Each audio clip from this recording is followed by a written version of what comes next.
Hello, and welcome to this performance of the key works of William Shakespeare Abridged. I just have a few brief announcements before we get underway. The use of flash photography or recording of this performance by any means, audio or video, is strictly prohibited. If you have a mobile phone, please take a moment now to take it out and silence it. And if you have a pager, well, you need to get yourself a mobile phone. For your convenience, bathrooms are located right there. Also, please take a moment now to locate the exits nearest your seat. Should the theater experience a sudden loss of air pressure, oxygen mask will drop automatically. Please place the mask over your nose and mouth and continue to breathe normally.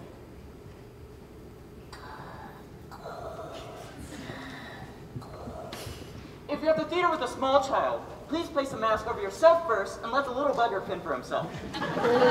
Allow me to introduce you. My name's Joey Ferguson, but you can call me anytime. It gives me a great pleasure to announce that we are about to attempt a feat that we believe to be unprecedented in the history of all civilization. That is, in one theatrical experience, to capture the magic, the genius, the towering grandeur of the complete works of William Shakespeare Abridged. Now, we have about an hour and a half, and this book weighs about 6 pounds, which means we'll have to get through 7 ounces every 8 seconds. That's like 2 six-packs a minute, so we better start drinking. And no one knows more about Shakespeare and alcohol than the lady I'm about to introduce. She's one of the world's preeminent Shakespearean scholars. She has her certificate from www.preeminentshakespeareanscholars.com. Please join me in welcoming Mrs. Maggie Gatt.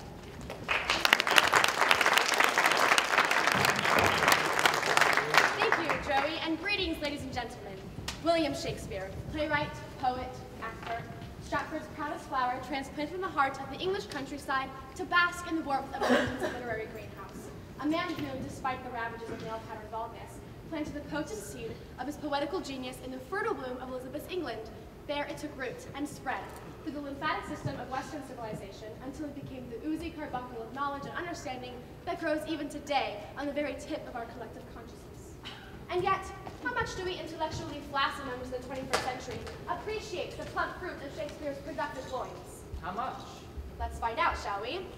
Rachel, may I have the house lights, please? Now, you are a theater-going crowd, obviously of above average literary sensibility, and yet may I just have a brief show of hands. How many of you have ever seen or read any play by William Shakespeare? Any contact with the bard whatsoever? Just raise your hands. We're screwed. Why? I think they know more than we do. But you're an eminent Shakespearean scholar. No, I'm preeminent. Okay, then be preeminent. Yes. All right. How many of you have ever seen or read All's Well That Ends Well? Okay. Well, let's find out if we have any super eminent Shakespearean scholars here tonight. How many of you have ever seen or read King John? King John, anyone? Good. Seen it? Read it? Excuse me, sir. Seen it? Read it? Yeah, what's it about? That's what I thought. Anybody else? Good. Seen it? Read it? Yeah, I downloaded it. And would you mind telling us what it's about? Yeah, there's a hunchback. No. King John is, in fact, not about a hunchback. As any preeminent Shakespearean scholar can tell you, King John is about a king named John. Would you stand up, please? Ladies and gentlemen, ecce homo. Hey! Judging by your obvious lack of fluency in Latin, may presume that you have not matriculated. Not today. Look at this man, ladies and gentlemen, abandoned by our educational system, awash in a sea of sexual ambiguity, popped up with empty kilobytes of virtual Viagra. And now look at the person sitting next to you. Go ahead, look at them.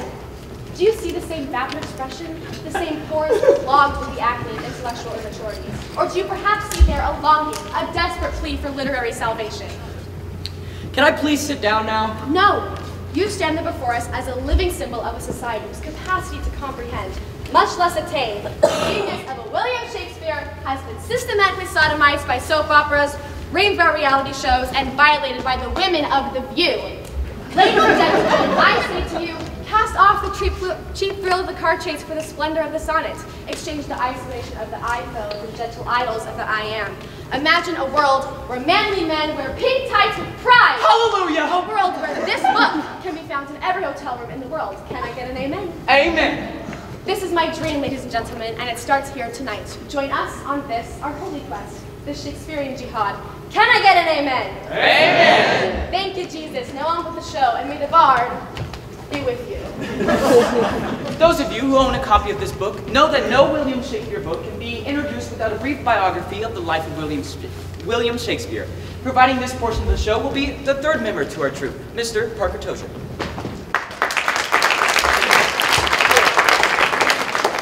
Hello. So, I have been Googling a little bit about William Shakespeare, and I've learned a lot of really interesting facts. So let me pull it up here. William Shakespeare. William Shakespeare was born in 1564 in the town of Stratford-upon-Avon, Warwickshire. The third of 8 children, he is the eldest son of John Shakespeare, a locally prominent merchant, and Mary Arden, daughter of a Roman Catholic member of the landed gentry. In 1582, William Shakespeare married a farmer's daughter named Anne Hathaway. That's not right. Different Anne Hathaway Parker. That's a shame. All right. Okay. In 1588, William Shakespeare went to London. There, he dictated to his secretary Rudolf Hess the works of Mein Kampf, in which he set forth his plan for the restoration of Germany to a prominent position.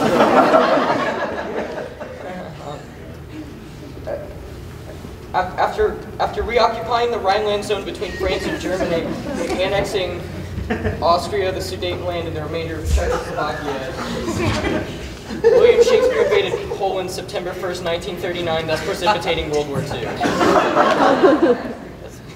That's interesting. I didn't know any of that before.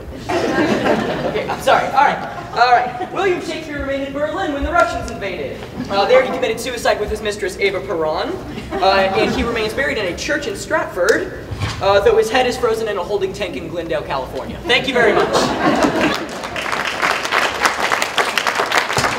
Now, without further ado, please welcome me in joining the complete works of William Shakespeare, Abridged!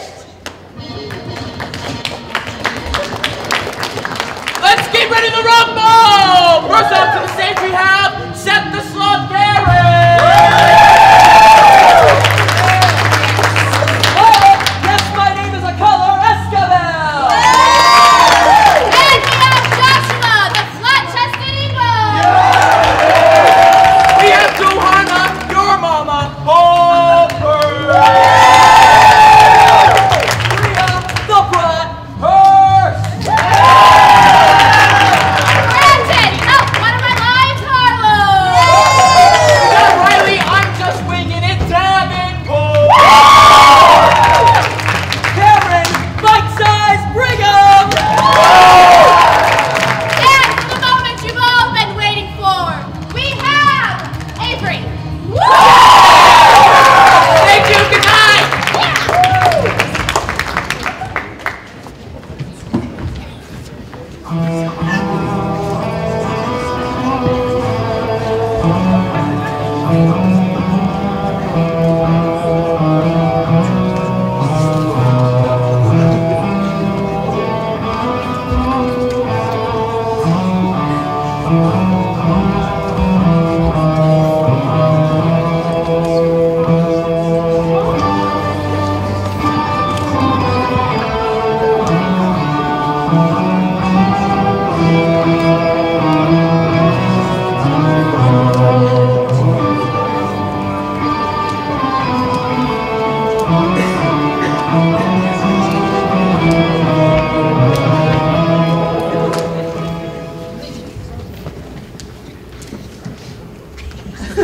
All the world's a stage, and all the men and women are merely players.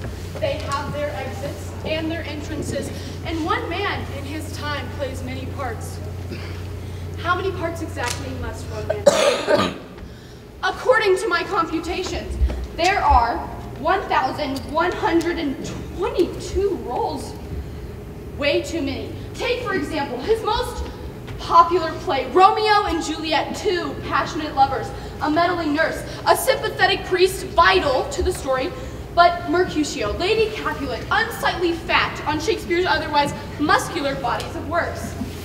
Let us therefore begin our shrinkage of Shakespeare's canon by rendering the gristle and blubber of his greatest romantic tragedy down to the tender, moist, underage flesh of Romeo and Juliet. Prologue. Two households, both alike in dignity, in fair Verona where we lay our scene. From ancient grudge break to new mutiny, where civil blood makes civil hands unclean.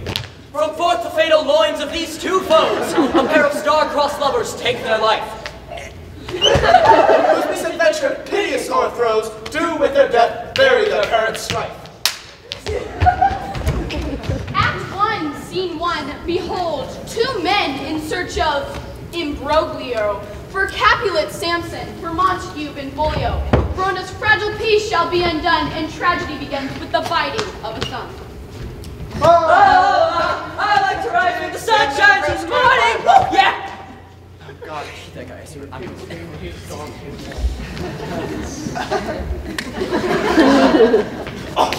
bite your thumb at me, sir. no, sir, I do not bite my thumb. You bite your thumb at me, sir. No, sir, I do not bite my thumb at you, sir, but I do bite my thumb. Do you quarrel, sir? Quarrel, sir? No, sir. Well, if you do, sir, I for you. I serve as good as man as you. No better. Yes, better. You lie. Down with the Montague. Off yours, Capulet.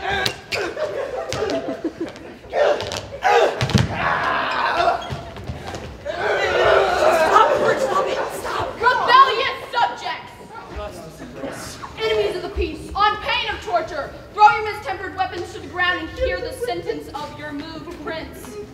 Buzzkill. You, Capulet, shall go along with me. Benvolio, come you this afternoon to know our farther pleasure in this case. Brown nose. Butthead. He's a piece of work, isn't he? Oh, Romeo! Where is Romeo? Saw you him today? Right glad I am he was not at this fray. Oh, but look! He comes! Good morrow, cuz! Is the day so young? Oh, 'tis new struck night. I me, sad hours seem long. What sadness lengthens Romeo's out? Not having that which makes them short. In love? Out. Out of love? Out of her favor where I am in love. Alas, that love, so gentle in his view, be so rough and tyrannous in proof. Alas, that love, whose view is muffled still, should, without eyes, see pathways to his will. Oh! Go ye to the feast of Capulet. There steps the fair Rosalind whom thou so lovest. Go thither and compare her face to some that I shall show, and I shall make thee think thy swan a crow. There's none fairer than my love. There's free beer! Let's go! Now, hie we to the feast of Capulets, where Romeo shall meet his Juliet. And in a scene of timeless romance, he'll try to get into Juliet's pants.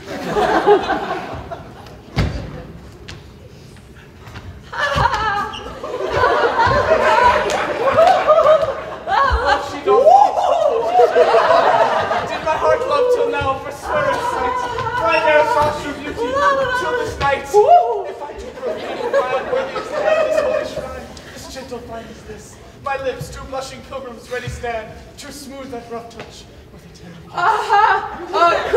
Good pilgrim, you do wrong your hands too much, which manly devotion shows in this. For saints have hands that pilgrims' hands do touch, but palm to palm is holy palmer's kiss. Have not saints lips and holy palmers too? Oh, I pilgrim lips that they must use in prayer. Oh, then, dear saint, lips do what hands do. Oh, saints do not move the bread for prayer's sake. Then do not move while prayer's effect I take. Then from my lips the sin that they have took. Sin from my lips so trespass sweetly urged. Give me my sin again. I want to kiss you once.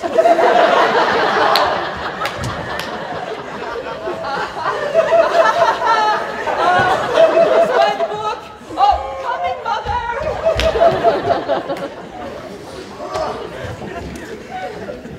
Is she a Capulet? I saw it here. More is my unrest. Dude, what are you doing? It's the balcony scene. What soft, what light through yonder window breaks? Oh, Romeo, Romeo, wherefore art thou, Romeo? Deny thy father and refuse thy name, or, if thou wilt not be but sworn my love, then I will no longer be a Capulet. What's in a name, anyway? That which we call the nose by any other name would still smell. Oh, Romeo, doff thy name at thy word. Call me but love, and I shall be new baptized. Henceforth I shall never have been Romeo. What did you say? Call me but love, and I shall be new baptized. Henceforth I... What? Call you butt love? No, I said, call me but love, and I shall be new... Oh, butt love! Oh no, butt love! Save me! I'm sorry. Oh, but what man art thou? Art thou not Romeo and a Montague? Oh, Romeo, dost thou love me? I know thou wilt say aye, and I will take thy word. But if thou swearest, thou mayest prove false. Oh, Romeo, if thou dost love, pronounce it faithfully. Lady, by yonder blessed moon, No. Swear not by the moon. What should I swear by?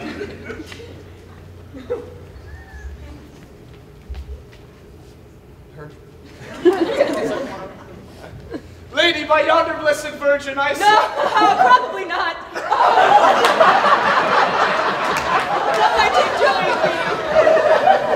I take no joy in this contract tonight.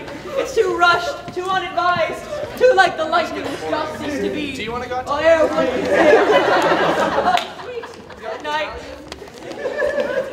Ooh, I see it. That sounds good. Sweet, good night. Like 9-ish? I think I'm done with this. Butler, good night. Oh, wilt thou leave me so unsatisfied? What satisfaction canst thou have tonight? Oh, no! Okay, second basis for the second date, sweetie.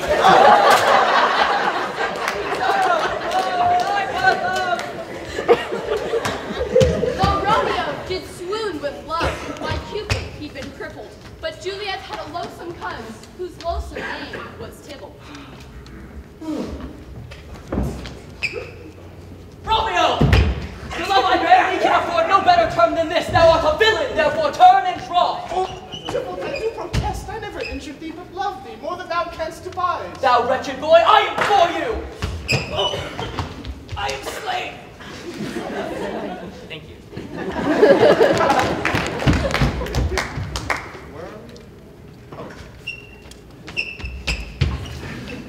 Moving right along, from Tybalt's death onwards, the lovers were cursed. Despite the best efforts of friar and nurse, their fate pursues them. They can't seem to duck it. And at the end of Act 5, they both kick the bucket.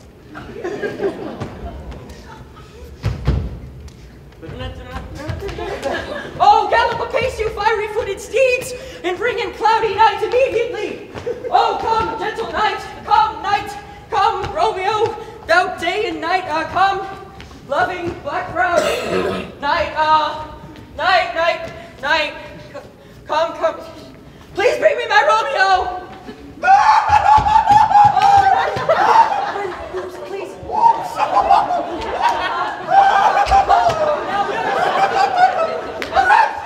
He's gone! He's killed! He's dead!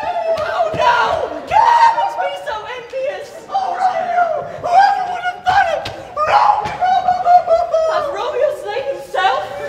Oh, if I saw the wound right here in his breast. Is Tybalt slain and Romeo dead? Romeo is dead! Oh my God! What? Tybalt is slain and Romeo is banished! Romeo that killed Tybalt! He is banished! Has Romeo's head shed Tybalt's He blood? did it! That's the day he did it! Oh, nurse!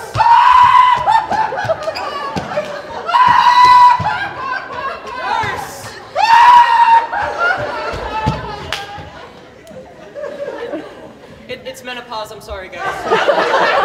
Oh, Friar Lawrence! Romeo's banished and Tybalt is slain, and I have cramps in that not-so-fresh feeling. Can you help me, please? Take thou this vial and this distilled liquor, drink thou up, and presently though thy veins shall run a cold and drowsy fume.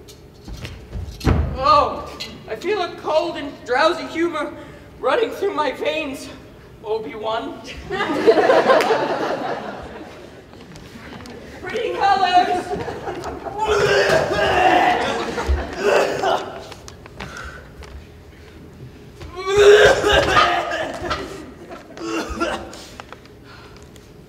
I feel much better now. Oh no!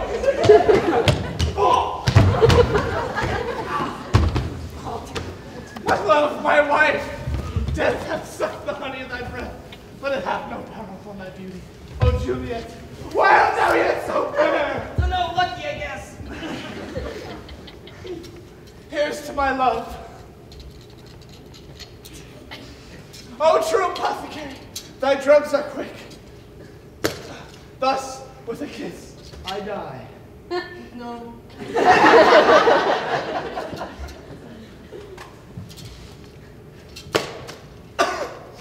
Thus, with a kiss, I die. Good morning. Oh, where is my love? What's this? A cup clasped in my true love's hand. I see poison hath been his timeless end. Oh, true. Drunk all and not left a friendly drop to help me after. Then I'll be brief. Oh, happy dagger, this is thy sheath. That's Romeo for you.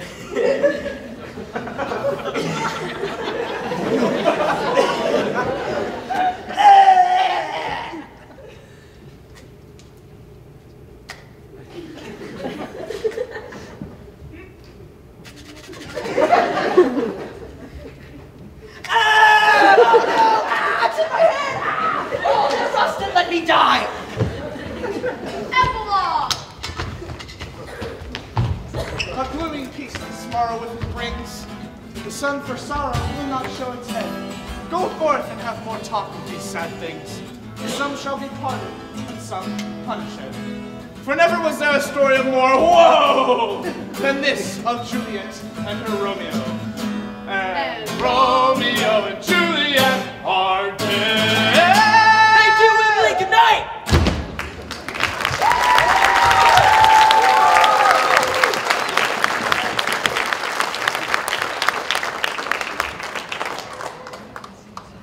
We did that in 12 minutes. Let's see if this rate will be done at 12 times 37 is... Crap! We spent way too much time on the Romeo and Juliet scene, but it is a classic. Unlike our next play, which Shakespeare wrote as a 24-year-old starving artist. Desperate for a hit, but too poor to know where his next banger was coming from. No surprise that food dominates his first dark and brooding tragedy, Titus Andronicus, which we now present as a cooking show.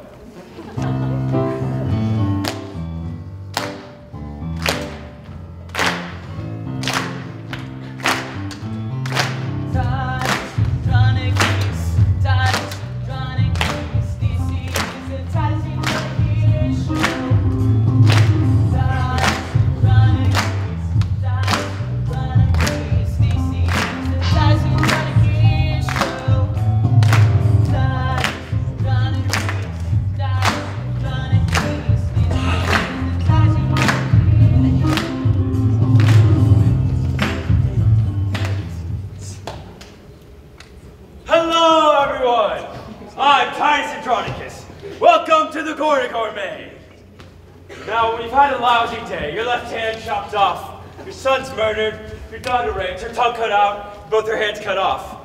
Well, the last thing you want to do is cook. Unless, of course, you cook up the rapist and serve him to his mother at a dinner party. My daughter Lavinia and I will show you how.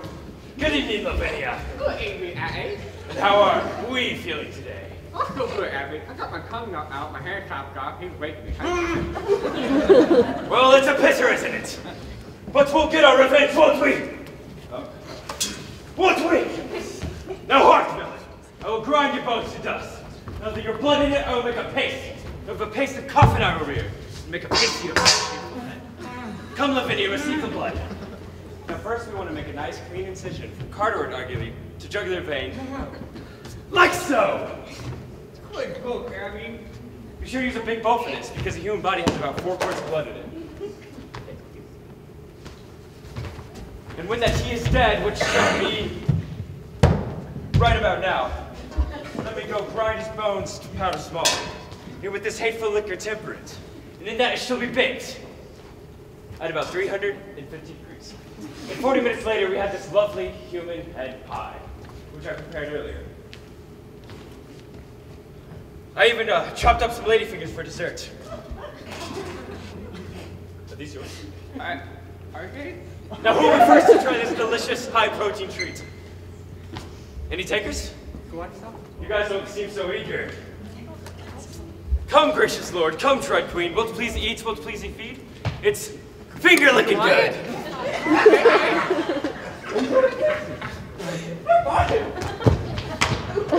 Oh, yeah. Well, we're about out of time for tonight. Be sure to tune in tomorrow when we'll see Timon of Athens and a meeting you take on the Greek salad. Say goodnight, Lavinia. Good night, Amelia. Close enough. Good night, everyone. Maybe did you chat? Are you?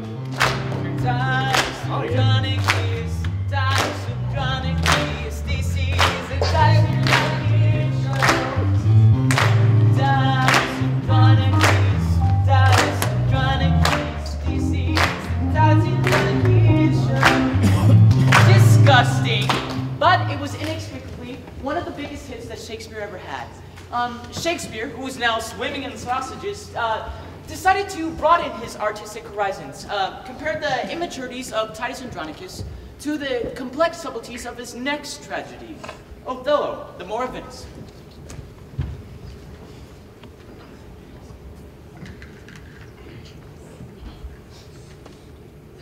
Speak of me as I am. Let nothing extenuate. Of one who loved not wisely, but too well. For never was there a story of more woe than this of Othello and his Desdemona. Oh, Desi.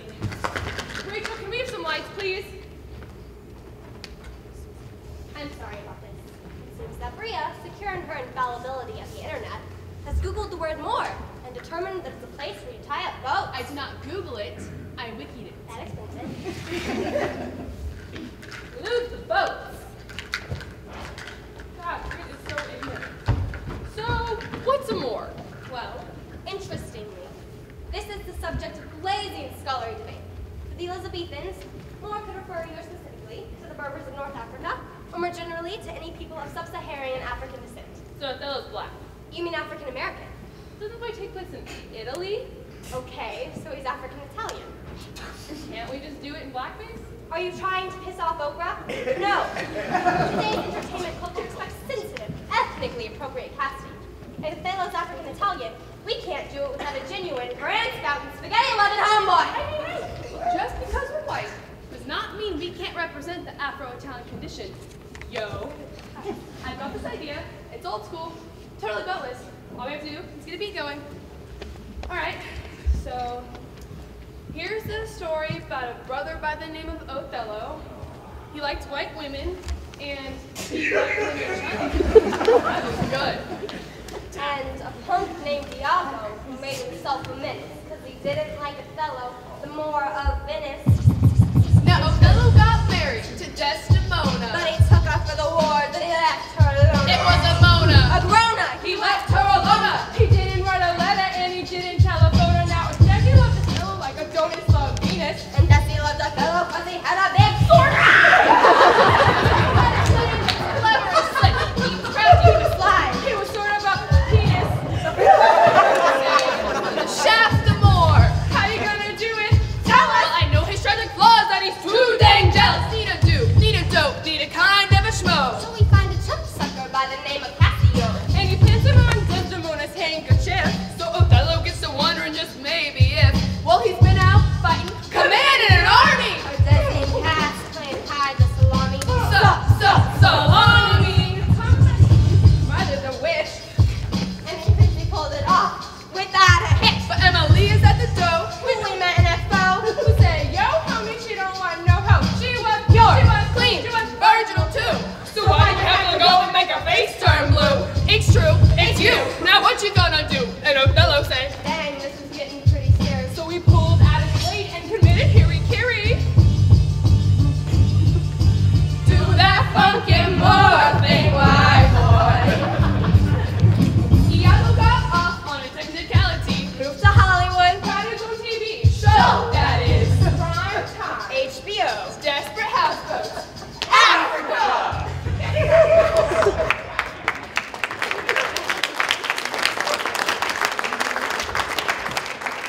Why don't we let enough from all this heavy tragedy stuff and move on to some comedies? Yeah, comedies. Okay, now Shakespeare Shakespeare's comedies were greatly influenced by the Roman plays of Plautus and Terence, Obituary's Metamorphosis, and the Italian tradition of commedia dell'arte. He was a genius at borrowing and adapting plot devices from different theatrical traditions. Yeah, isn't that usually called plagiarism? Shakespeare did not plagiarize. He distilled. Whatever. He was a big cheat. Hey, Like, it takes a real genius to milk 5 ideas into 16 plays. yeah, but I can never tell them apart. Like, what's the one with, the shipwreck, the identical twins, and, the big wedding at the end? Okay, that's about it. Let's see. That's all of them. Yeah, see, that sucks. Well, obviously, Shakespeare should have written one exemplary play instead of 16 sucky ones, which is why I have taken the liberty of condensing all of Shakespeare's comedic diarrhea into a single, solid, well-formed lump polarity, which I have entitled The Comedy of Two Well-Measured Gentlemen Lost in the Merry Wives of Venice on a 12th Midsummer's Night in Winter, or Cymbeline taming Pericles, the merchant in the Tempest of Love, as much as you like it, for nothing, or Four Weddings and a Transvestite. Now we're getting these props. Okay, yeah. Act 1. A Bohemian duke swears an oath of celibacy and turns the kingdom over to his tyrannical brother and sets sail for the golden age of Greece. While rounding the heel of Italy, the duke's ship is caught in a terrible tempest that casts him upon a desert island along with his sweet, innocent, and clueless young daughter. Oh, Father, I am so lonely if you mustn't on this island. I am sad. And frisky, rawr. Oh, precious daughter! Watch out for symbols of colonial oppression lurking in caves, waiting for, virgins. Okay, bye-bye. Bye. Meanwhile, the duke's long-lost son, a handsome, dashing, and clueless young merchant, is also shipwrecked, coincidentally on the very same island. How shall I survive without funds in this strange foreign land? Oh, I know, I must needs find me an old Jew. Behold, here comes the convenient Judeo-Italian stereotype now. Hey, what's the matter with you, eh? Hey, need a payday loan, Bubby? The wicked Jew tricks the merchant into putting his brains as collateral on a loan. Such a deal. Act 2. Fearing ravishment, the young princess disguises herself as a boy and becomes a page to a handsome, dashing, and clueless young soldier. You there, boy. Yes? Yes. You shall woo the Lady Violivia for me, for she is shrewish, and I am sick with love. I too feel phlegmy down there, for though I may not show it, I do love thee. Though I am a boy. I swingeth not that way, boy. Violivia, deliver this letter to me. Go hence. Whence? Hie thee hither from hence to thence. Act 3. The beautiful, virginal, and clueless young princess That's me. arrives in man-trap to woo the Lady Violivia. It is I, Luigi Shrew, Lady Violivia. Come hither. Whither? Hither from thither. If you come in, I'll show you my sinner. Act 4.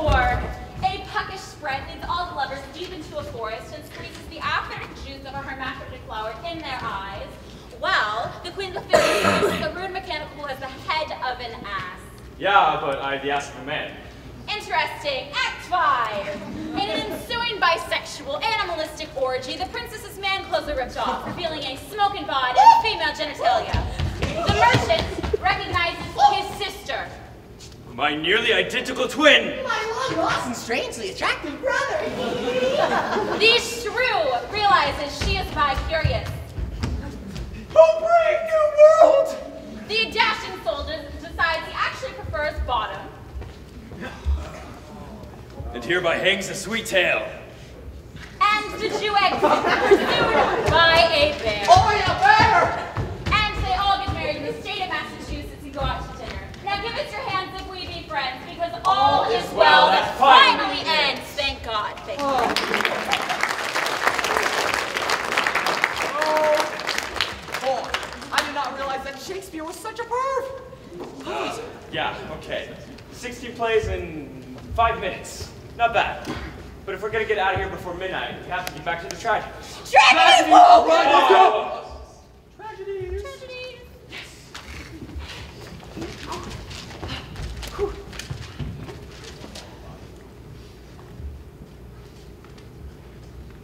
Interestingly, we found out that Shakespeare's comedies aren't nearly as funny as his tragedies. So true. Ooh, what's that really funny one? The Scottish play. Yes, the Scottish. Oh yeah, I know that one. No! Don't say it.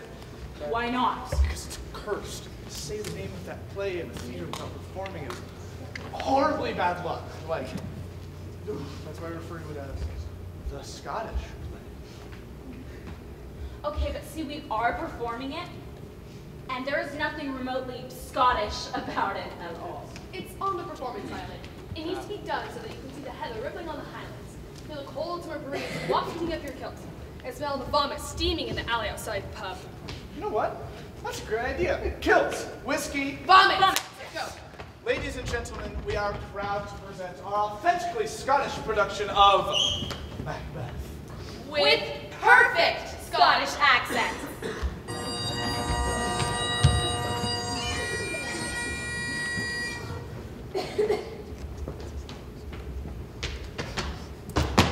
Double, twins, rebel. Say, imperfect Mac speaker. Tell me more. Macbeth, beware Macduff. No man of unborn shall come to harm Macbeth. To burn the wood come to Dunsinane. Don't you know? Ah, that's dead great.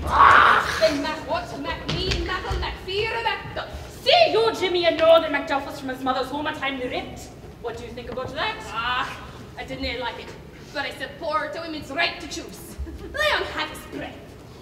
Ah, Macbeth, ye killed me wife.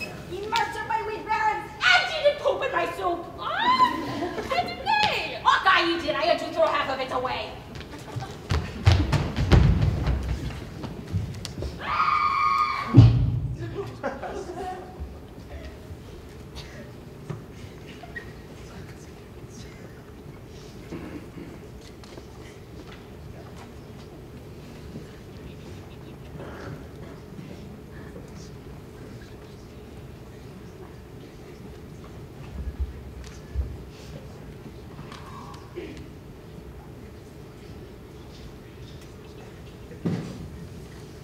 Behold where lies usurper's cursed head.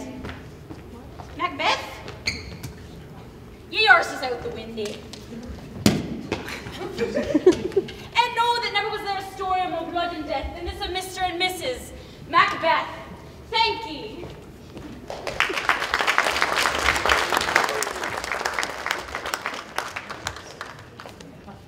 Meanwhile, in ancient Rome, Julius Caesar was a much beloved tyrant. All hail Julius Caesar! Hail, citizens! Who was warned by a soothsayer. Beware the Ides of March! The great Caesar, however, chose to ignore the warning. What the hell are the Ides of March? It's 15th of March. 15th of March. Why, that's today!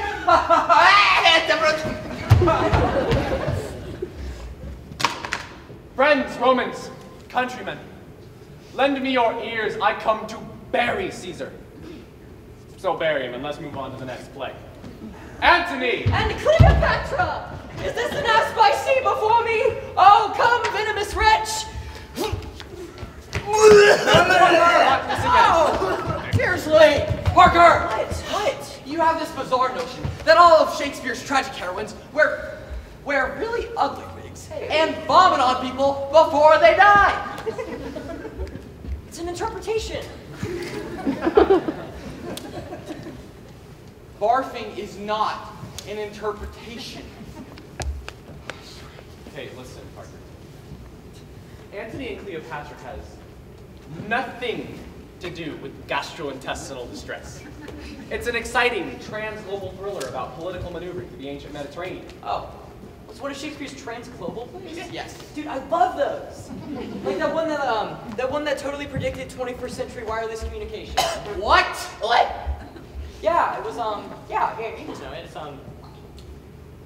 Two Mobile Kinsmen. Fucker. Shakespeare wrote a play called Two Noble Kinsmen. Yeah, not two mobile kinsmen, Two noble kinsmen. No, it was definitely two mobile kinsmen because the two kinsmen were Bill Gates and Steve Jobs. No! The two kinsmen are cousins who fall in love with the same woman. Yeah, and they're like texting each other like, OMG, like you're my BFF. What? Right? No! That's right, you guys haven't seen that play. That's because two noble kinsmen falls under the category of Shakespeare's plays which are neither comedy, history, or tragedy.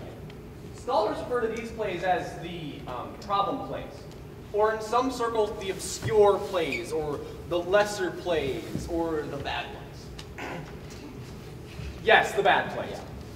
But not all of the bad plays are completely without merit. Take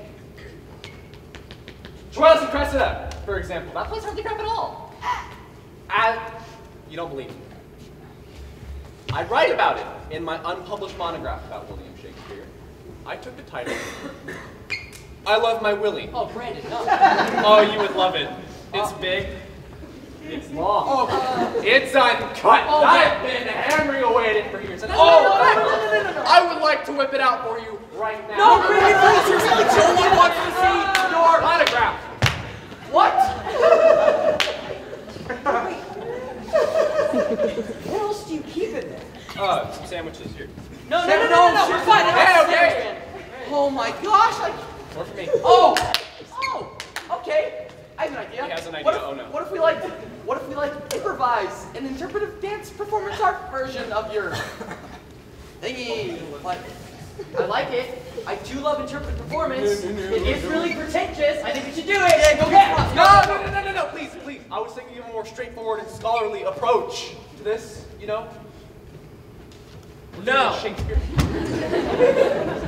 I don't hear. No, yes, you do, please. No, I don't. It's okay. Hey, yes. You read, we'll interpret. Fine.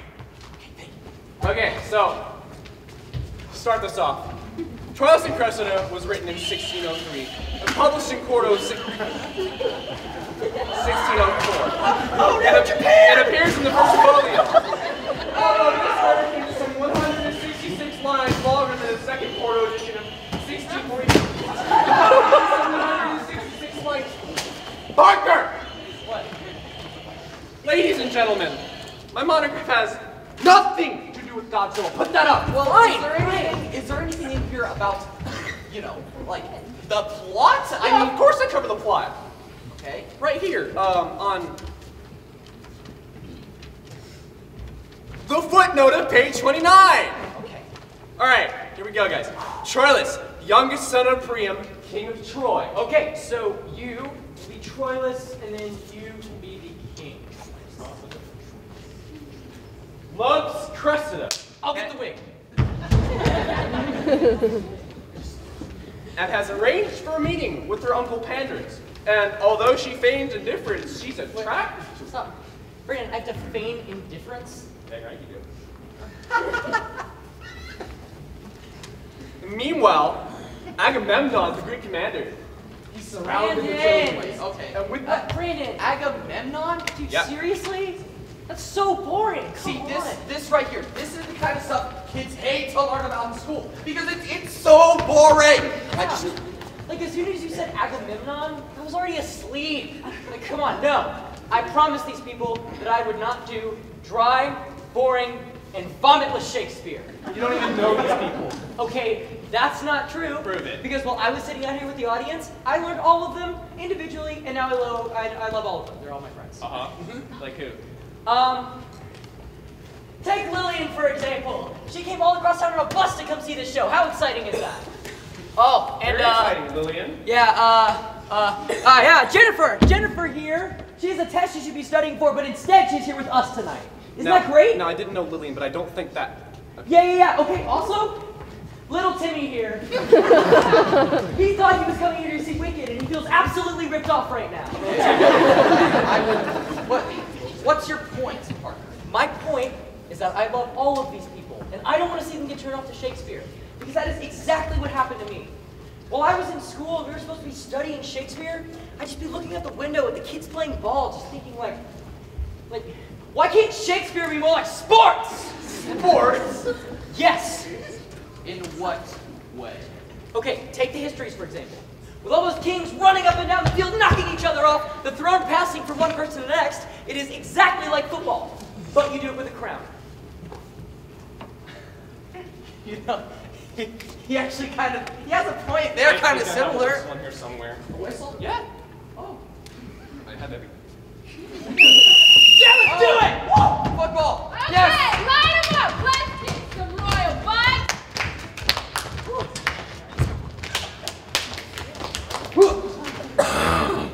I don't want it. I don't want it either. 2542, Richard III, Henry IV, Part 1, Part 2. The crown is snapped to Richard II, that well-spoken 14th century monarch. He's fading back for a pass, looking for an air downfield, but there's a heavy rush from King John. My gross flesh sinks downward. The crown's in the air. Henry VI comes up with it. Victory is mine. But he's hit immediately by King John. He's cutting Henry VI into 3 parts. That's gotta hurt. This looks like it could be the end of the War of the Roses cycle. Looks like King John is in the clear. My soul has elbow room. He's at the 4. Got 20. Ooh, but he's poisoned on the 10-yard line. Looks like he's out for the game. Replacing him now is number 72, King Lear. For Reagan and Goneril, I hand down my kingdom. Cordelia, you go long. There's a penalty marker. Fictional character on the field. Lear is disqualified and he's not happy about it. Chumps! Starting now is the father-son team of Henry IV and Prince Hal. Cinder snaps the quarterback. Quarterback gives to the hunchback. Looks like Richard III's lip is giving him trouble. A horse, my kingdom for a horse! What? There's a fly up on the field. Fumble! The Henry VIII comes up and sees the 15 to 10. He's up the black red like the top off white head. Who's your daddy? Touchdown for the Red Rose! This looks like to be the beginning of a Tudor dynasty. Henry VIII! Richard III! The whole royal family is screaming out, sir! Go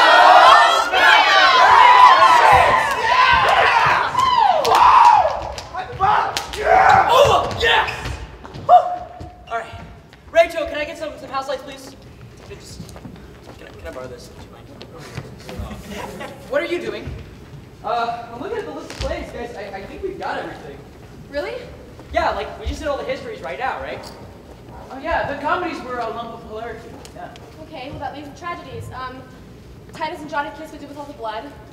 And Romeo and Juliet we did. We did Troilus and Cressida, we did Julius Caesar. We wrapped Othello, Lear was in the football game, Macbeth we did the Scottish accents. What about Antony and Cleopatra? Yeah, I think I vomited over there somewhere. I think we're good. Right, Simone of Athens I mentioned, Coriolanus. I think we should just skip that one. Why, what's the matter with Coriolanus? I just think some of our audience members might think the anus part is a little offensive. I just don't think we should do it. Okay, that's Okay, we'll skip the anus part.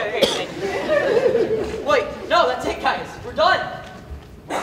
Looks like we can let you guys go a little bit early. All right, see you guys. Hey, no, you guys. Hamlet. Hamlet. Hamlet? No. Hamlet wasn't written by William Shakespeare, guys. Yes, it was.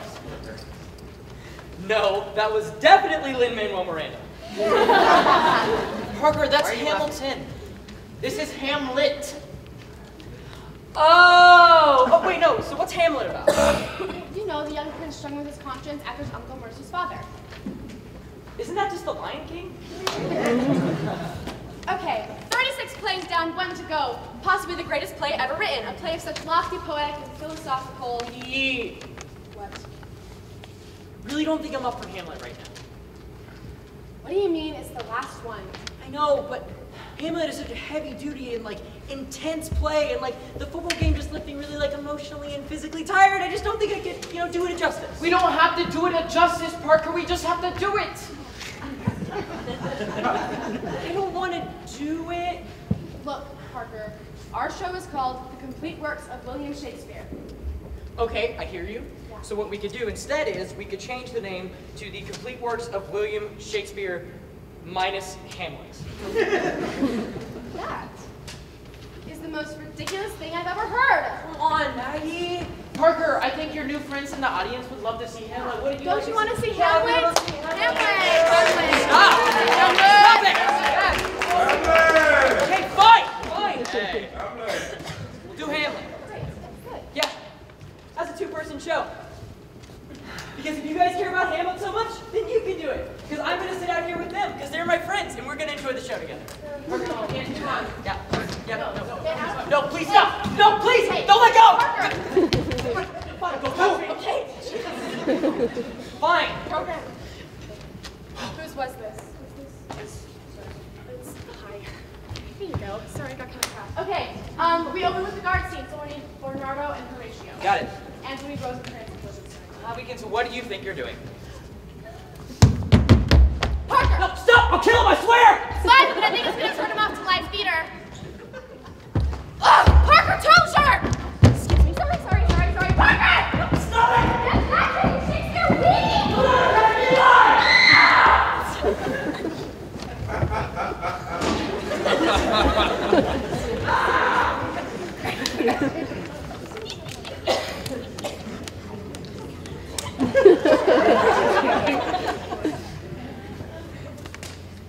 You know, Maggie's usually a lot faster than Parker.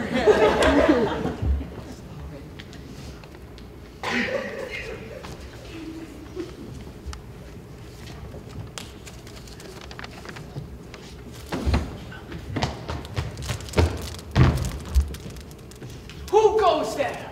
Nay, stand and unfold yourself. Long live the king. Horatio?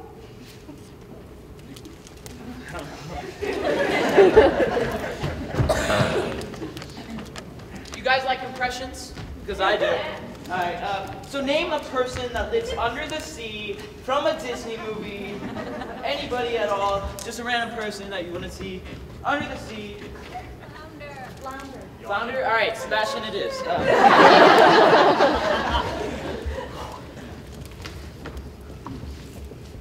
Ariel, the human world is a mess. Life under the sea is better than anything they got up there.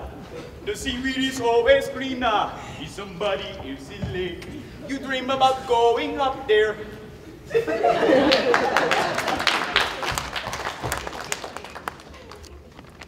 You guys like magic? Yep. Because I do. Alright, awesome. I'm going to have you, actually, since you're so excited about it, take it, show the cards so I have no involvement with the cards.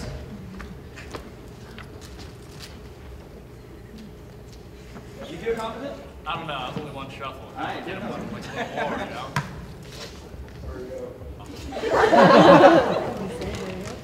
Everybody, Everybody, it's all right. I'll just get him. All right, I think two will be good. all right. I'm going to have you pick a card. Take it. Take a card. Are you sure? All right, show it to the audience. Look, I'm not looking. No, sure. What I can. Are you done? Yeah, I'm done. All right. I'm going to take you, take the card, place it face down on the top of the deck. I'm going to take the cards, I'm going to cut it once, then I'm going to take the cards again, cut it another time. And now, what's 1 plus 1? 2. What's 2 plus 2? 4. What's 2 divided by, no, what's 4 divided by 2? 2. All right, so 2 will be our lucky number of the day. So I'm going to find a 2, and I'm going to place a 2 at the front of the deck for you, and I'm going to find another 2. I'm going to place it at the back of the deck, and that will be my 2, okay? Okay. And if this trick works, I'm going to fling the cards on the ground, and your card should be the only card in the middle.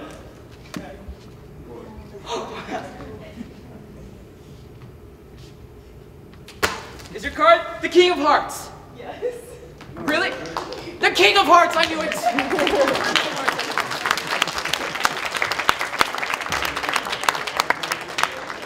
So I had a dream the other night. Typical actor's anxiety dream. I was on stage with Parker and Maggie, and we were actually doing the show. Everything was going great. We were making really good time, actually. But then, I realized that we actually haven't read all the plays, and we're just making them up as we go along. And then Parker and Maggie disappear, and I'm left alone on stage with an hour left to fill, with a bunch of people staring at me. And then suddenly it's intermission, the lights go out, and I'm naked.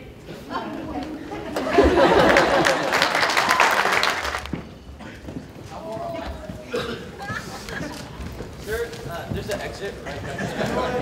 Yeah, he even showed you. What'd you do? I You went to... You went to...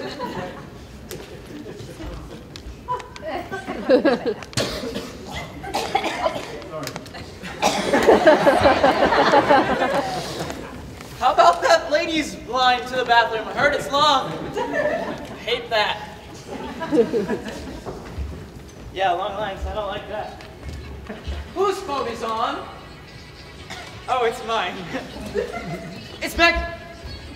Hello, where are you? Which airport? How long are you? Is Parker with you? Put him on the phone. What in the hell do you think you're doing? I'm sorry, Parker. How are you? No, wait, I'm not good. You know why? Because I'm standing on stage with an hour left to fill with people staring at me. No, you may not speak to Lillian. You know why? Because she's very upset that you left and you're not performing Shakespeare on stage like a little trooper. Yes, that does sound like something that Lillian would say.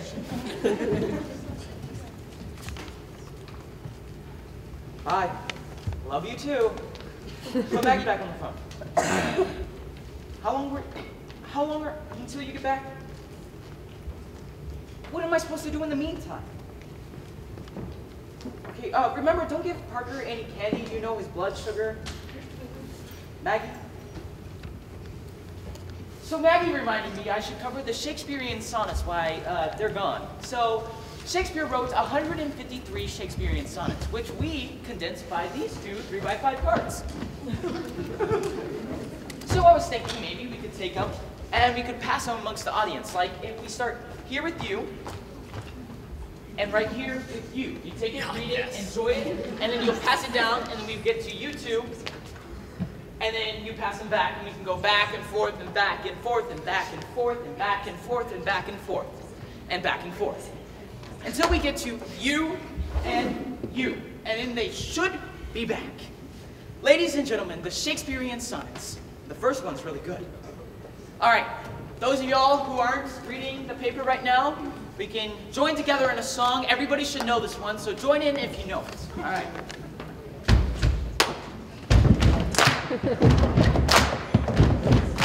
Buddy, you're gonna make a beat noise.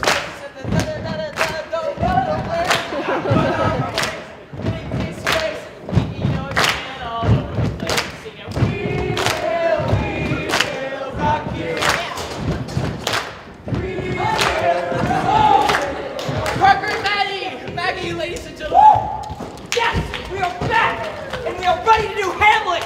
H-E-L-M-E-T, H-E-L-M-E-T. What's that spell?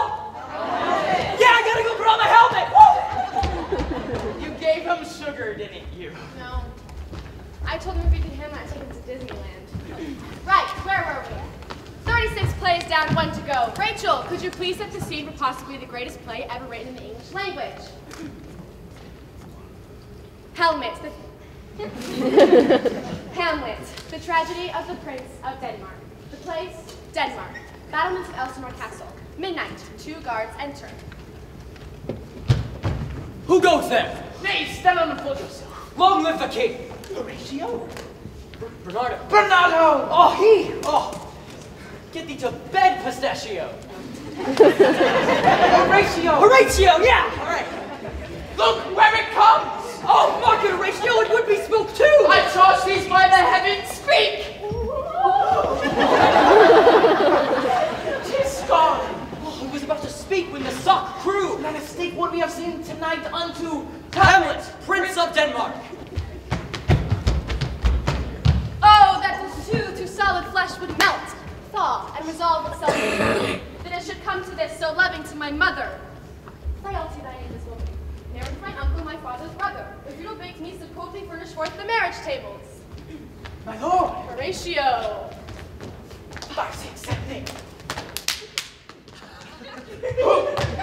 My father. Where, my lord? My mind's eye, Horatio. I think I saw your father yesterday. Saw who? The king, your father. The king, my father, but where was this? Upon the platform where we watched. 'Tis very strange. I will watch tonight, perchance to walk again. All is not well, but the night were come. Hey. The air bites shrewdly, and it's very cold. Look where Here it comes! Angels and ministers of grace, remember that something is rotten in the states of Denmark. Hark me! Speak, I am bound to hear. If ever didst thy dear fall alone, in revenge is most foul and unnatural murder! Murder! Murder! The serpent that did sting thy father's life, now wears his crown! My uncle! Your uncle! Let not the royal head of Denmark incest! Incest! Account! Adieu, Hamlet! Remember me! Woo! My lord, this is very strange. There are more things in heaven and earth, Horatio, that are dreamt of in your philosophy, so piss off. I hereafter shall think me to put an anti-disposition on. The time of my joint. Oh, curse of spite that ever I was born to exit right. Right? Oh, right.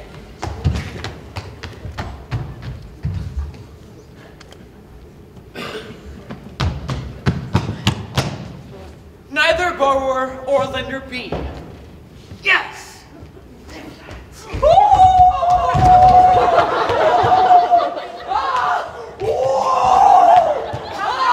What's the matter? My lord, as I was talking in my closet, Lord Hamlet, no hat upon his head with his doublet all embraced. With his doublet all embraced. Bailiffs his shirt, his knees knocking. Oh, and with a look so piteous and purport, as if he'd been loosed from hell, he comes before me. Mad for thy love. I don't know. I think I've found the cause of Hamlet's lunacy. Since brevity is the soul of wit, I will be brief. He's mad. Away, I do beseech you, where the poor wretch comes reading. My lord! Well, God of mercy. Do you know me, my lord? Excellent, well, you are a fishmonger. What do you read, my lord? Words, words, words.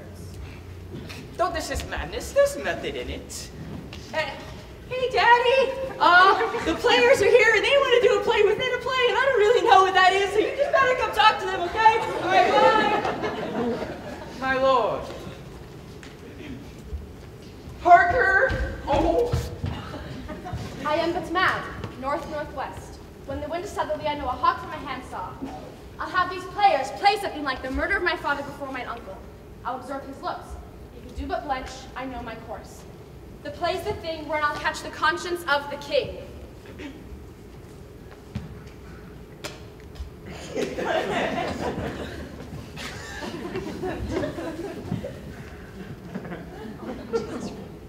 To be or not to be, that is the question.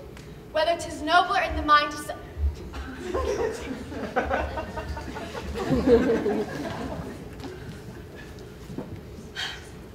whether 'tis nobler in the mind to suffer the slings and arrows of outrageous fortune,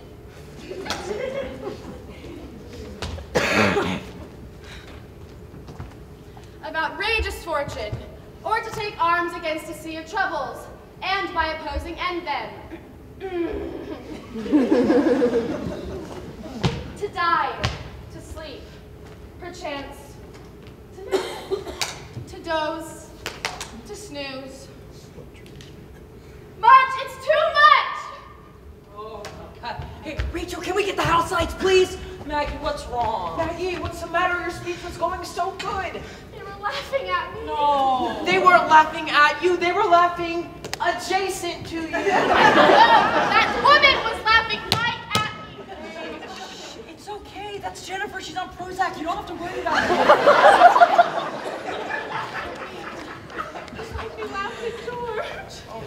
I'm sorry.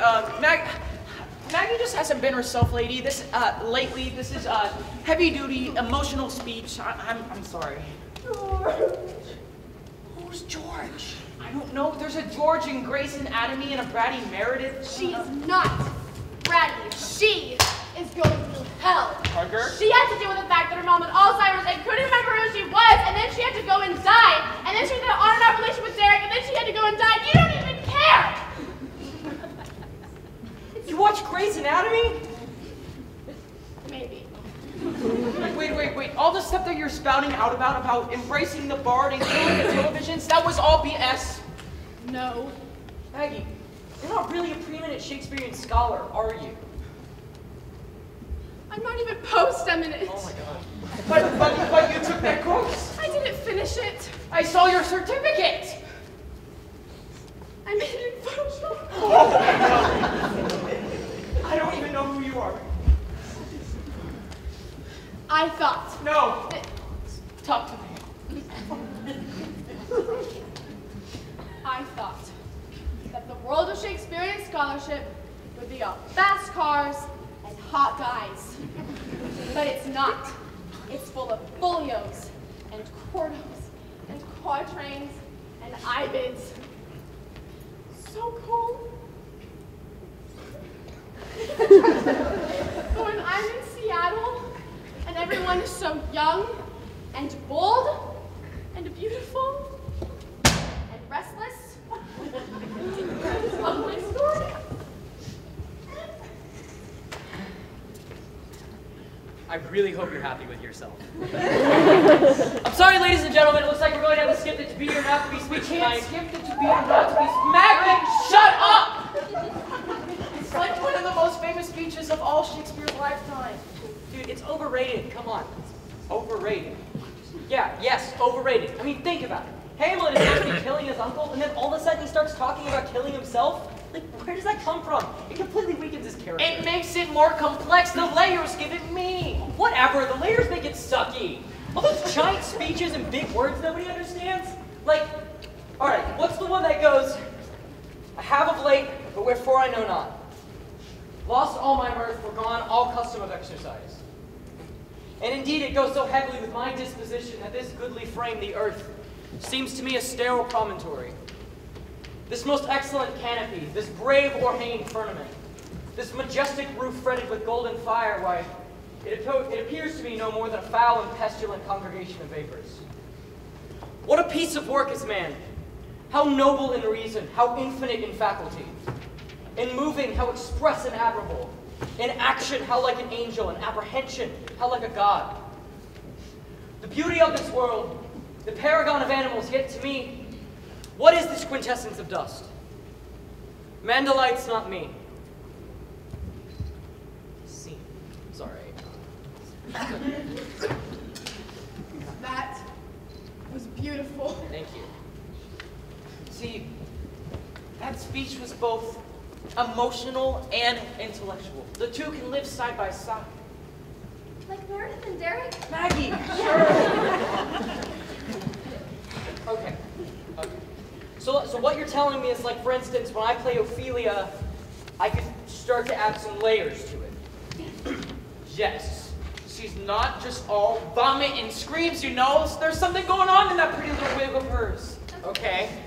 Okay, yeah. Like, I bet in the Get Me to a Nunnery scene, she's probably, like, thinking stuff. And, like, feeling stuff at the same time. In fact, we're doing that scene real quick. Wait, no, don't, slow down, man. Wait, hold on.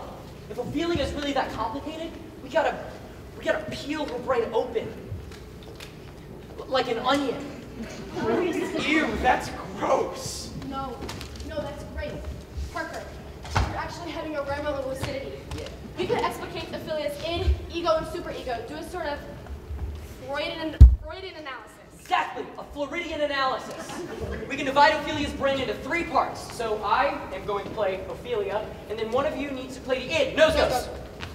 Joey. No, it was her. She's not. I cannot play Ophelia's id. I'm playing Polonius and Laertes, and the play within a play scene's coming up. I'm overbooked. Hello. Hamlet. Okay, I'll just get someone from the audience to turn my... Good idea. I'll help with this one. This one? This one? This one? We like this one? Give her a round of applause. Come on. Everyone say Hey, whoa, quiet. You can't just bring some bozo on stage to play Ophelia's brain. Like, come She on. is not a bozo. She is one of our very best friends. Now, what is your name again? All right. Do you mind if we call you Bob? Sure. Way easy for us to remember. Thank you so much. Okay, so what's going on here, Bob, is it's very, very important. Layers. And can you explain all the layers and brain stuff to Bob here? Sure. Bob, it's very simple. Hamlet is playing out-sublimated childhood neurosis, displacing repressed oedipal desires into sexualized anger towards Ophelia. What? Hamlet's being a prick. Exactly. Now, the id represents the raw animal power of the individual, which Violet has effectively encapsulated in Ophelia's trademark scream. Why, thank you. You're welcome, Violet. This is just clearly going over her head. Shut up. Give her a chance. Okay? So what's going on here is Hamlet gets all worked up at Ophelia and tells her to get out of his life. He says, get thee to a nunnery. And in response, Ophelia's is, you scream. Hamlet says, get thee to a nunnery, you scream. It's not that difficult. Okay. I'll give you your cue. Wait, I'm just going to step into character, sorry. Get thee to a nunnery! Oh, wow.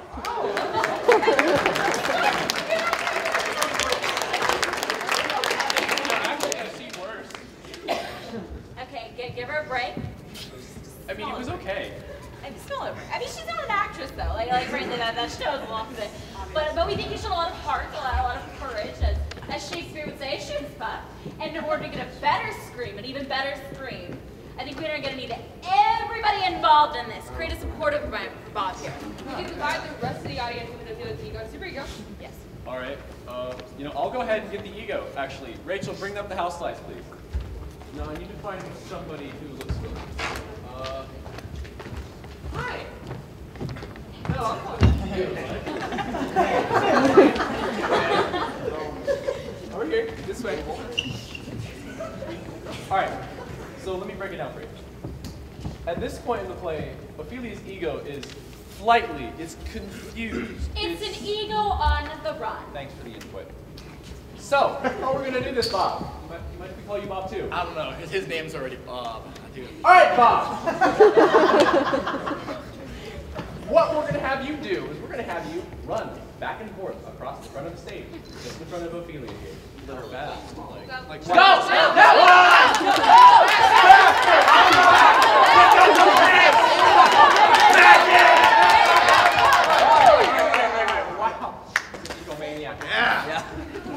Okay, now everyone in this first row here, you guys are going to be Ophelia's unconscience.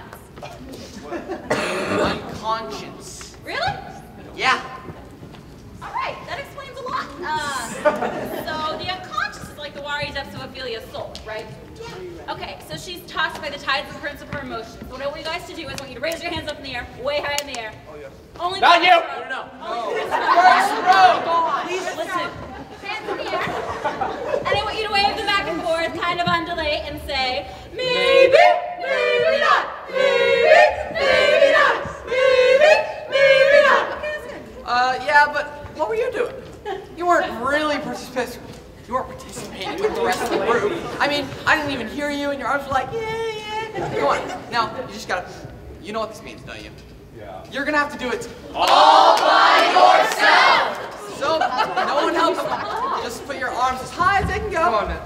Yeah. And now, maybe. Maybe. Oh, higher. High voice. Maybe. Now, all together, all together. Maybe not. All right, okay.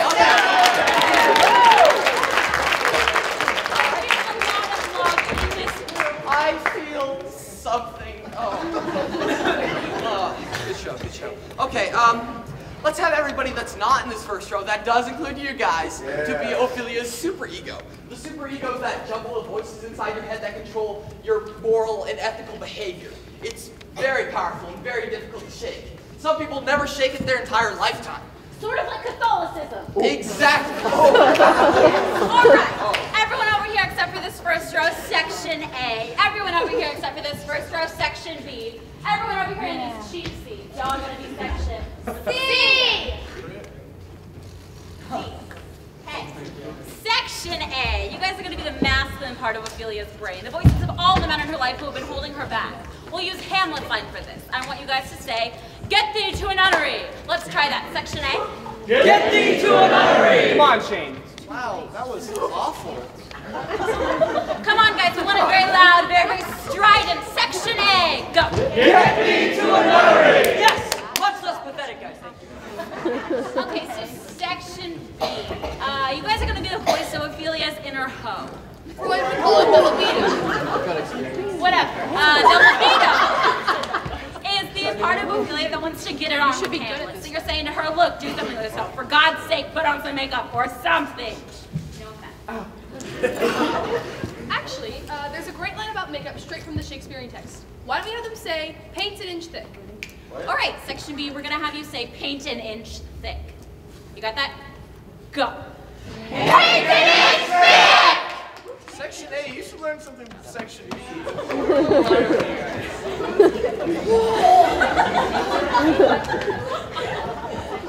I got it. The most important layer of all, we're gonna use you to make Ophelia relevant to the 21st century. Interesting. So maybe she wants power, but doesn't want to lose her femininity. Or she wants to be a corporate executive, but she also wants to raise a family. Exactly. She's tired of being pushed around in public saying, look, got the crack handle, my biological clock is ticking, and I want babies now.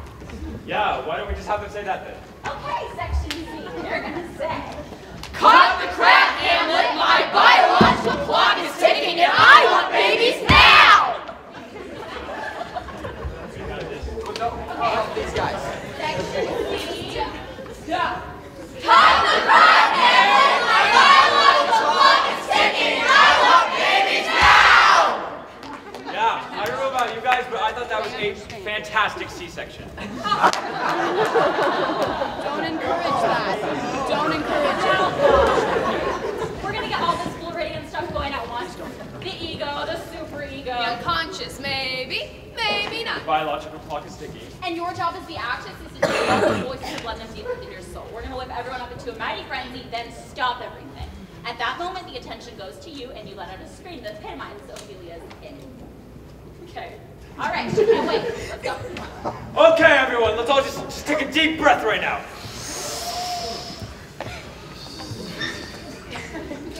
Oh, yes, please let it out. And remember, no matter what happens, Act natural! okay, get the ego started. On your mark. Get set, go! The unconscious, arms up. Faster, what are you doing?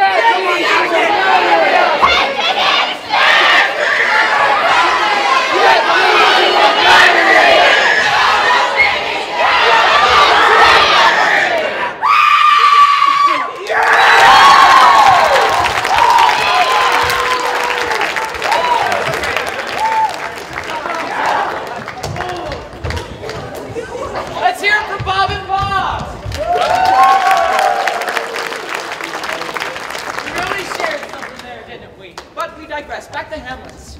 Act 2, Scene 3, the pivotal play within a play scene, where Hamlet finds out that his uncle murdered his father.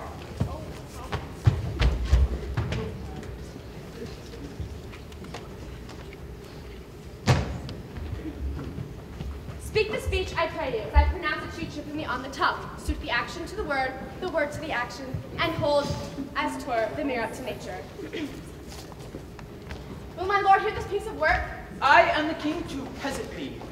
And how does my cousin Hamlet and my son? A little more kin and less than kind. Ah, I have nothing with this answer, Hamlet. These words are not mine. King, you can take a seat wherever. Move, please. Thank you. A loyal subject.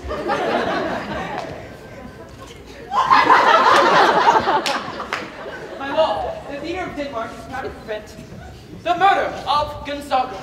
Whoa! I love them wacky puppets. My lord, Act 1. Why? Hello there, fair maiden. Hi. You're very beautiful. I know. Would you like to be my wife? No. I'm a strong, independent woman who doesn't need a man. Woo! Just one kiss. Hubba, hubba. No!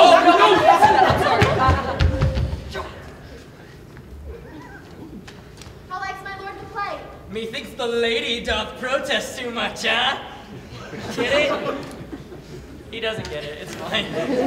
My lord, Act 2. Gesundheit! Whoa! Yes!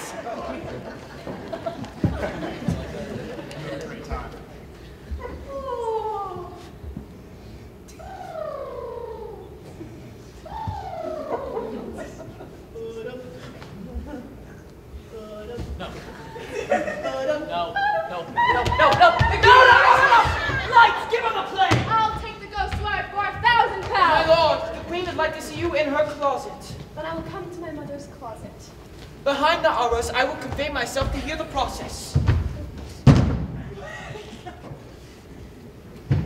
Now, mother, what's the matter? You have thy father much offended! No, mother, you have my father much offended. No! What wilt thou do? Thou wilt not kill thee! Help! Help! How now, the wretch! Oh no! It will hurt! Oh no, I'm sick! Dead for it, Ducket! Dead!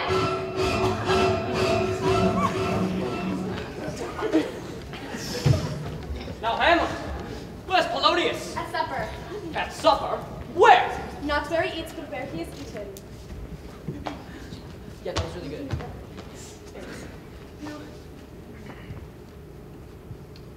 Oh no! It's Laertes, son of Polonius! Brother to Ophelia! And a snappy dresser! Thanks. I will have revenge for my father's murder. Where is Polonius? How now? What noise is this? Sweet Ophelia! Do you know where Ophelia went? Do you know where Ophelia went? They boy him bare face with a beard, with a hey naughty naughty, and it is great great pity and cheer, with a hey naughty naughty ha cha cha. Oh, I'm losing it. I'm out of my tiny little mind. This is accurate, by the way. Oh, a room for you. Oh, and rosemary for remembrance. Oh, and I would have given you violets, but they all withered when my father died. Oh, I'm feeling very lightheaded.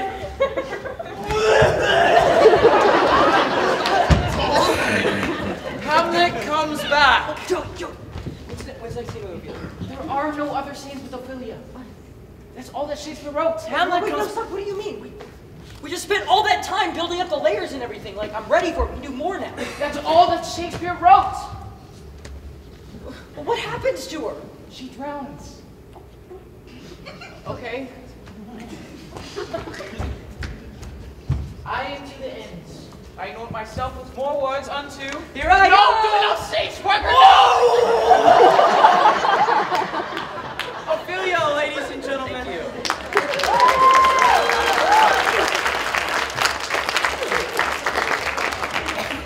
Wrote in the church, I am to the end. I anoint myself with the unction so immortal that where it draws blood, no cataplasm can save this thing from compulsion. No, I do not know what that means either.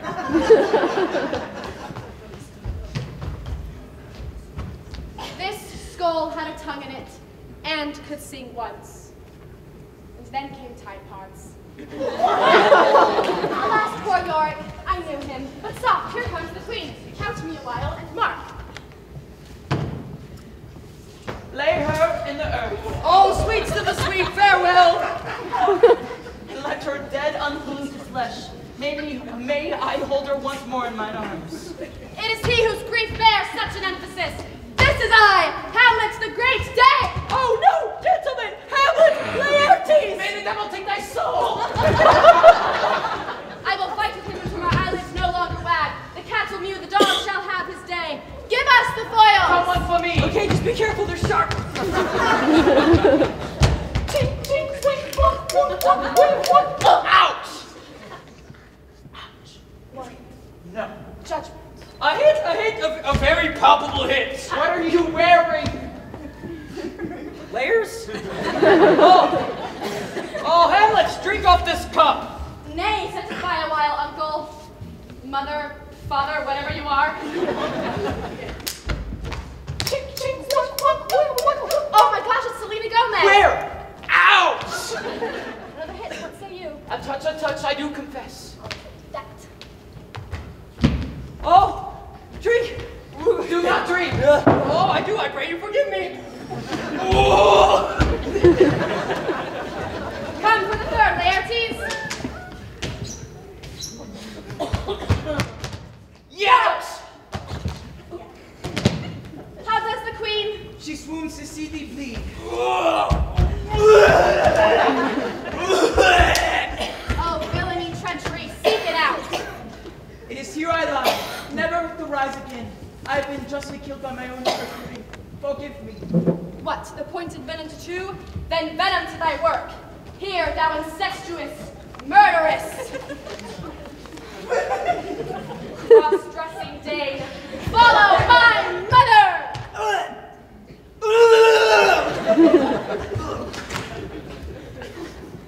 Forgive me, Hamlet. You must forgive me. I forgive You promise. you. Heaven make me free of it. Pinky promise. Thank you. Heaven make me free of it. I follow thee. You that look pale and tremble at this chance, that are but mutes or audience to this act.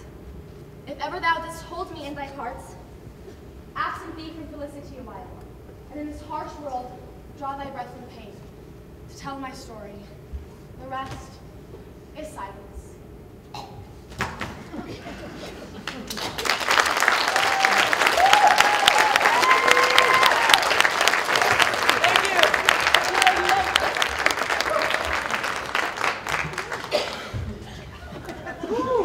Ladies and gentlemen, that was the complete works of William Shakespeare. 37 plays in 97 minutes. Looks like we can actually let you guys go a little bit early. No, let's just do Hamlet again.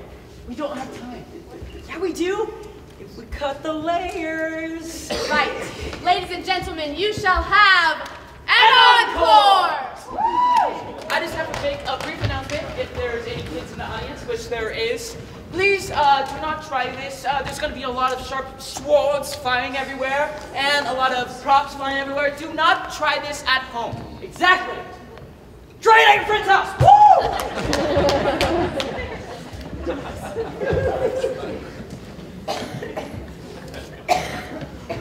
Oh, that this too to solid flesh would melt. I think I saw your father yesterday. Would the knights were come. Look where it goes! Something is arrived in the state of Denmark. Revenge my murder! My lord, this is strange. Piss off. Oh, God. To be or not to be, that is the question. Oh, good, my lord! Get me to a nunnery. Oh! Now speak the speech tripping me on the tongue. Oh, give him the play! I'll take the ghost for 4,000 pounds. Now, mother, what's the matter? Oh, you let them. Oh, that will not kill me! Help! Help! Help! Now, the rat, dead for a second's dead. Where is Polonius? At supper. Where? Dead. Last for your soft, here comes the queen. Lay her in the earth! Hold up in the earth a while! Is I off with the cheese dated? And the devil take that coin! Give us the oil. Someone for me! Oil. Okay! Alright! Oh, I'm sleeping! Oh, I heard I voices! told you the rest is silence.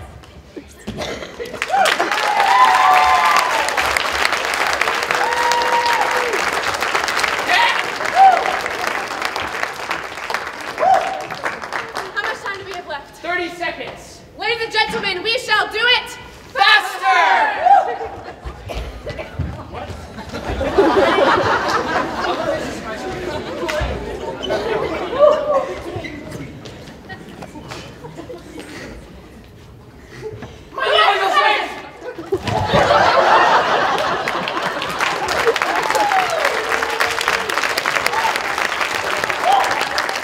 Ladies and gentlemen, we shall do it backwards! Backwards! I'm gonna kill him. Can't I'm gonna kill him. I'm gonna kill him. I promised you ice cream, Cam. Let's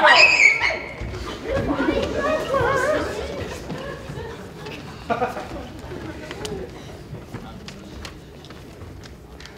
I thought we were out of time. Screw the time, I'm having fun. Screw your fun. Don't you mean fun, you're screw backwards. Parker. Okay, alright, let's just do it. Lay down. Don't you mean down, lay backwards. Lay down. And please, listen carefully for the demonic messages. Silence is rest love, these all alive. Oh, poison M.I.O. Say M.I.O. Oil CS get. Stay the hell, I assist. Earth the uphold. Oh, sweet farewell. Earth the overlay. Queen that comes here, you're poor last. Okay, you're sweet.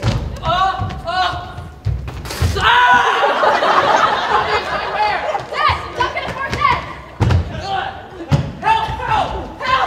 Oh, Hamlet, no, double nothing, Let him quit. Mother now. Sir, connect this!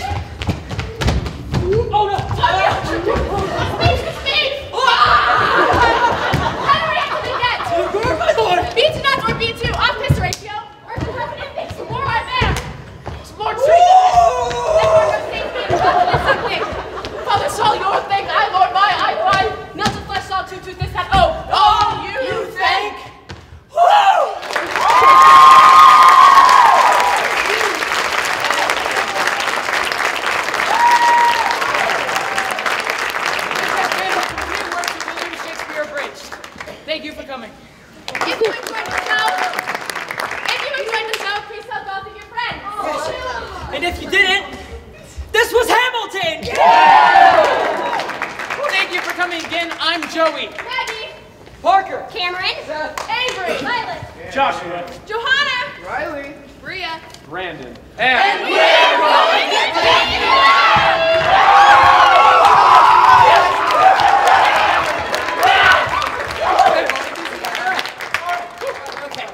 Rachel, house lights, please.